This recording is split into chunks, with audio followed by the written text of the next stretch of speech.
La nana se da cuenta porque sorprende el silencio que hay en la casa y ella sube, como que hurtadilla sube a la segunda planta y se asoma por la estera del estudio y está este tipo extasiado con la cabeza hacia atrás y tiene a mi hijo desnudo entre las piernas haciéndole sexo oral.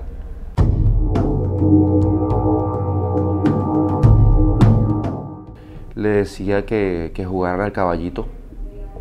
Que jugaran al caballito y la médico le preguntaba en qué consiste el caballito. Y él decía no, que le ponía el pipí en la colita, que él se pusiera, se ponía como un caballito y que él le ponía el pipí en la colita al niño. Él dijo que eso le dolió y que él no lo quería y que le dijo que no, que le dijo que parara. Él le dijo que parara. Bien, cuando le preguntaron que cuántas veces había ocurrido esto, el niño contó hasta 14. Bien, cuando nosotros le preguntamos al bebé que por qué no había dicho nada, él dijo que eso era un secreto, que era un pacto con Eduardo Arturo Fonseca Gómez, que es el violador en potencia en este caso. El verbo acceder significa que haya penetración en uno de los esfínteres del cuerpo. ¿Cuáles son los esfínteres? La boca, los oídos, en el caso de las mujeres la vagina y en el caso de los hombres el recto y también en las mujeres el recto. Entonces, ese delito se tipifica exactamente, el verbo rector es penetrar. Se requiere que haya penetración del acta viril en uno de los esfínteres de la mujer o del hombre. Eso quiere decir que es un delito de sujeto activo especializado. Solamente pueden ser autores de este delito los hombres y no las mujeres, porque las mujeres no pueden acceder. El segundo delito, que es el de actos sexuales diferentes al acceso, consiste en los tocamientos diferentes, o sea, la persona no penetra en los esfínteres del sujeto pasivo, sino que ejecuta actos sexuales diferentes al acceso carnal, que tengo entendido que es el caso que nos congrega en relación con lo que ha ocurrido en la ciudad.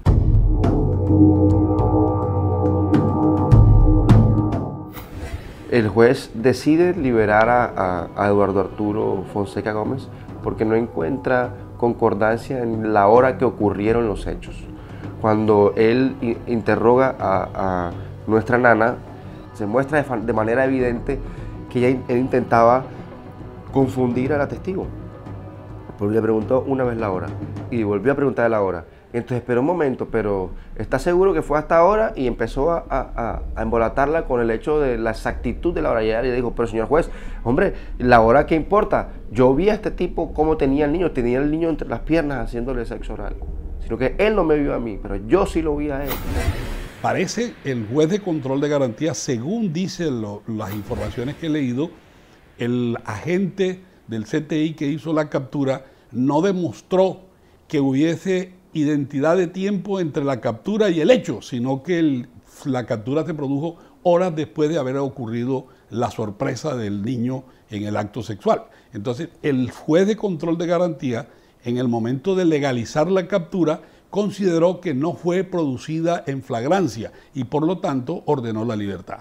Esto es discutible y yo tengo que decirlo como abogado penalista, molesta a veces, ¿verdad? Pero desafortunadamente la ley es la ley y como decían los romanos, dura lex sed lex, la ley es dura pero es la ley.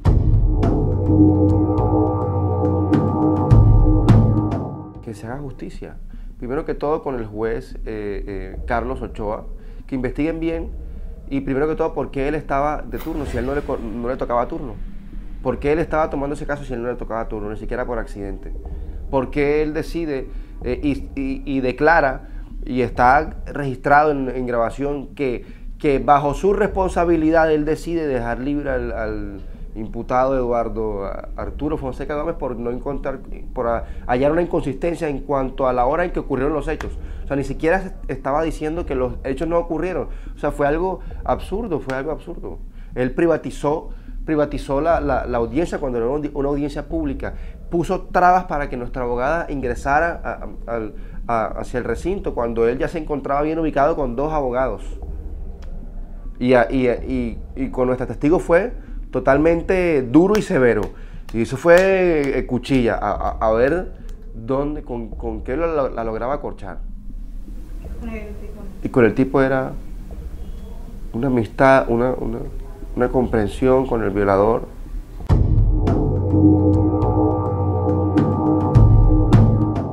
No solamente violó a mi hijo, nos violó a todos. Nos ha destruido los corazones de toda nuestra familia. El daño que nos ha hecho es terrible. Es terrible, es terrible. Esto es una pesadilla tremenda.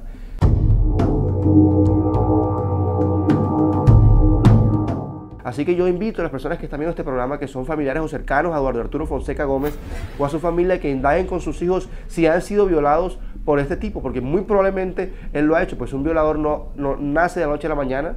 Un violador, y de la forma como él lo hizo, tan metódico y tan hábil con mi hijo, estoy seguro que él tuvo que haber violado a alguien más en su familia. Una persona a la cual tú jamás te vas a imaginar que es un violador. Jamás. Jamás. El violador está en su casa, es su mejor amigo, es su hermano, es su sobrino.